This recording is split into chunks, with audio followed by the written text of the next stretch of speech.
está todo mundo vendo a mala de ferramenta, ela tem que valer para os dois lados. Quando a gente tiver um VAR, alguma coisa decente como o VAR no Brasil, as pessoas serão capazes de ver.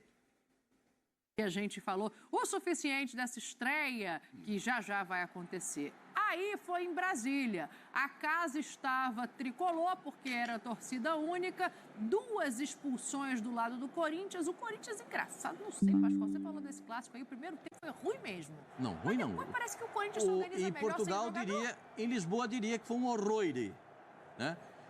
O que me chama a atenção foi pênalti, bem marcado e bem expulso o jogador do Corinthians. O Fagner tinha feito uma falta violenta minutos antes, ali na linha do meio-campo. Próximo da linha do meio-campo, tomou cartão amarelo. E aí, aos 47 do primeiro tempo, ele fez o pênalti, tomou cartão vermelho, muda completamente a trajetória do jogo. O São Paulo estava jogando nada e o Corinthians coisa nenhuma. Era o que a gente via no primeiro tempo do jogo. O jogo foi um horror. E esse gol? Esse aí é o inexplicável de Almeida, né? Porque a bola... E depois tem o Romero... Em favor do Corinthians, o Romero E esse aí, vai vendo. O Rato, ele não jogou bem, mas o Zubeldia manteve o Rato. Na minha opinião. O São Paulo, eu vou deixar bem claro, o São Paulo Futebol Clube não tem nada a ver com a arbitragem ruim. Ruim. Esse é um outro aspecto. Perfeito? O São Paulo teve dificuldades no jogo. Quando volta para o segundo tempo, o time vem com um jogador a menos, o Corinthians se arruma direitinho, 3-3-3, o São Paulo não sabia o que fazer, o São Paulo ficou meio que atordoado em campo. O que eu faço? Como é que eu vou atacar? Sem saber que os lados do campo estavam livres e precisava fazer isso, olha aí, num ataque desse, era só virar a bola, né? Era só virar a bola, sai o terceiro gol do São Paulo Futebol Clube, porque sempre ia ter o espaço do outro lado, 9 jogadores em campo da equipe do Corinthians e o Corinthians tentando empatar. Agora, se é para dar cartão amarelo, cartão vermelho por cotovelada, tem aí um retrospecto de cotovelada do São Paulo também. Nesse mesmo jogo, né? Nesse mesmo jogo. Teve uma do Arboleda, acho que foi uma mão, não foi um cotovelo, mas foi uma mão no rosto. Tem uma bola aérea, um escanteio do Arboleda, que vai tirar a bola da área, tem um encontro do braço com o rosto do Romero. Tem uma do Caleri em cima do André. Do André Ramalho. Tem uma do zagueiro do São Paulo, que deixa eu ver qual foi o zagueiro do São Paulo. Foi o Alan Franco, eu acho, no Yuri Alberto, que dá uma chegada no Yuri Alberto. Então, se a mala de ferramenta está aberta, está todo mundo vendo a mala de ferramenta, ela tem que valer para os dois lados. Quando a gente tiver um VAR, alguma coisa decente como o VAR no Brasil, as pessoas serão capazes de ver. O jogador do Corinthians foi bem expulso, o André? Muito bem expulso. O Fagner também. As pessoas serão capazes de ver. O jogador do Corinthians foi bem expulso, o André? Muito bem expulso. O Fagner também, né? O Fagner foi muito bem expulso. As expulsões, mas poderiam acontecer outras. Por que não aconteceram outras expulsões? Aí é que está o grande ponto de interrogação, né? Porque o árbitro em campo, ele não viu, ele foi chamado nas duas expulsões. Porque no lance do pênalti, ele está a 5 metros do lance.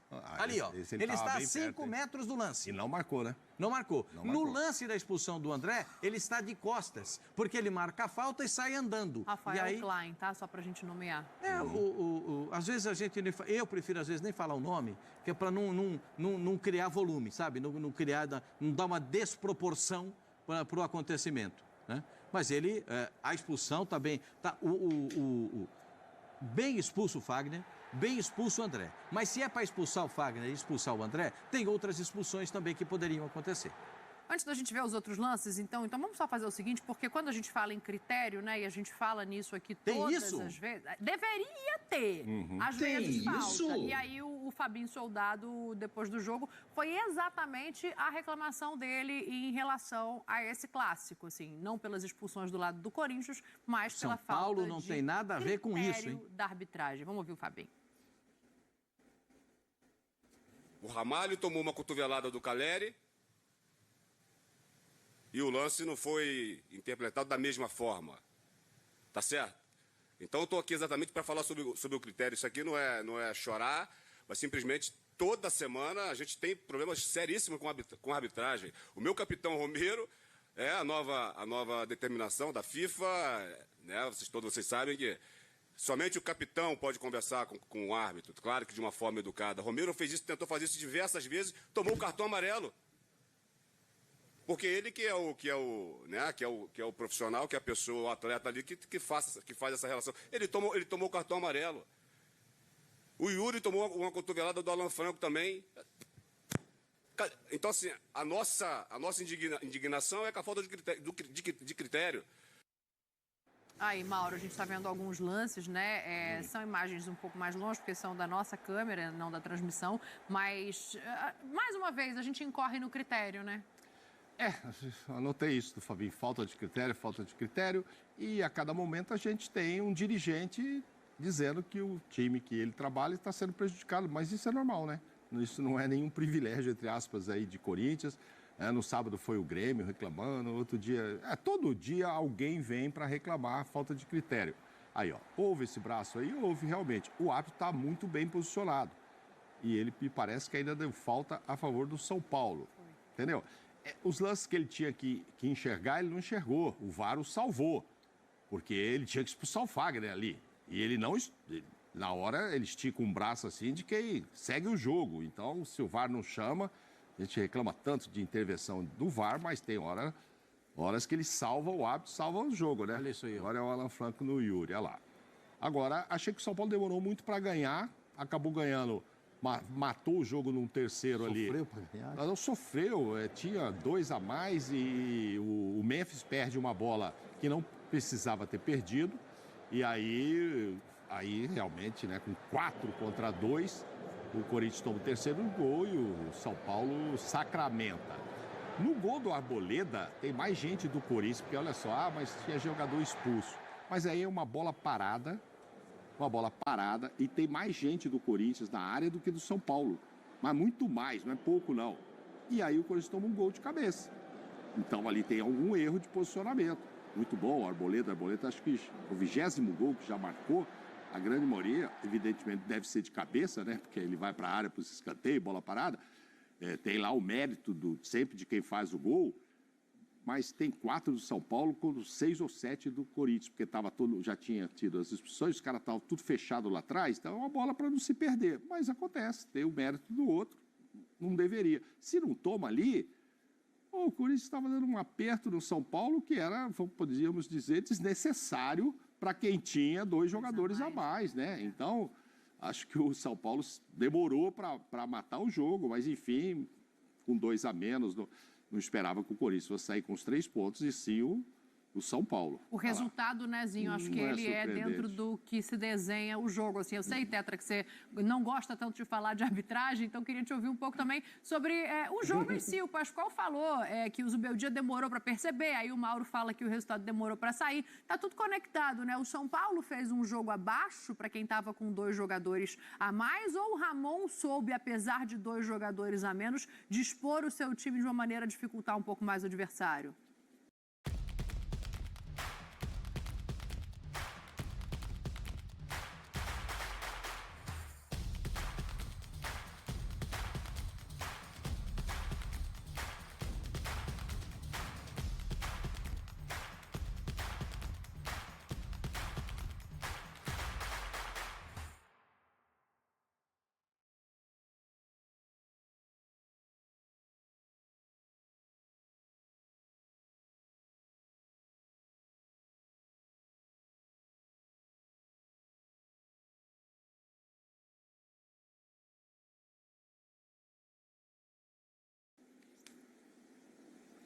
Então, Dani, o meu querido presidente aí, ele é um professor para mim, né? Então ele...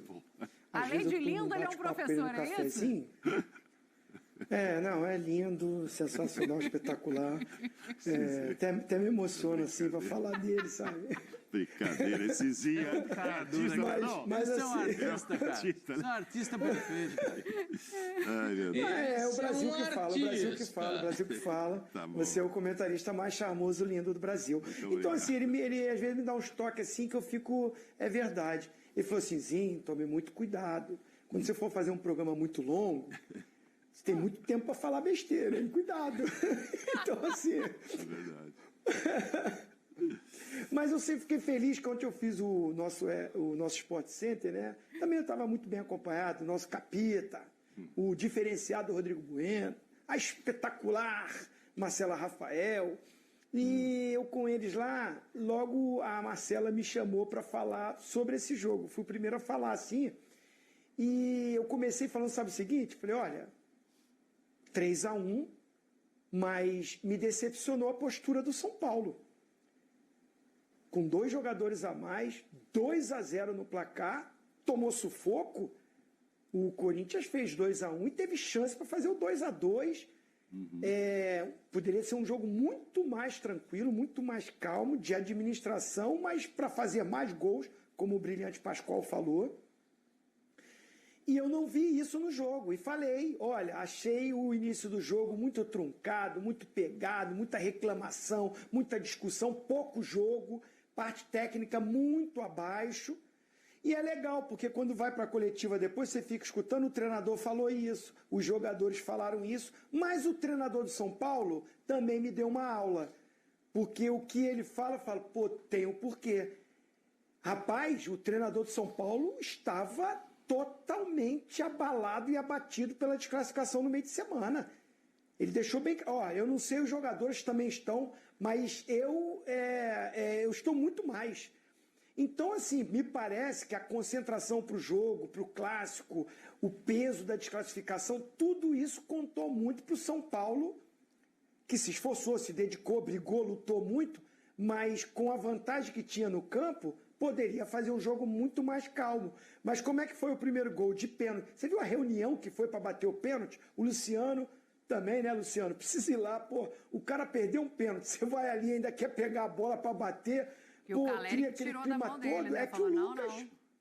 Olha, eu tiro o chapéu pro Lucas, hein? Que tranquilidade. Porque, pô, o cara já tá pressionado que perdeu um pênalti. Veio o outro querendo tirar ele e, sabe, num momento desnecessário, né? Eu adoro o Luciano, acho ele um cara muito importante de São Paulo, mas não precisava aquela reunião toda ali. O Caleri tira, vai dar... E ele vai bater contra um pegador de pênalti. O Hugo pega pênalti, vai na bola, é que ele bate bem. Bateu bem. Mas uma pressão muito forte, e aí eu entendi o porquê do rendimento técnico do São Paulo abaixo, diferente do Corinthians, que mesmo na zona de rebaixamento, pressionado, vem de classificação contra o Fortaleza, vem naquela atmosfera, numa ascensão, e mesmo com 2 jogadores a menos, tentou jogar. Né? Por isso que é exaltado pelo seu treinador ali, o Emiliano principalmente, né? A postura do time, aquela coisa, já pensando no jogo contra o Flamengo, mas eu concordo com o Ramon. O clássico foi de um nível bem baixo e o São Paulo fez a sua parte, momentaneamente ficou no G4, o Flamengo ganhou, voltou, mas está ali brigando pela parte de cima da tabela. E o resultado, pensando em brasileiro, o Corinthians, igual o Fluminense, tem que abrir o olho. Tá difícil a situação ali embaixo. O Corinthians continua precisando de 5 vitórias. Obrigado por assistir, compartilhe e deixe o seu like. Comente e deixe sua opinião sobre o que achou dessa partida.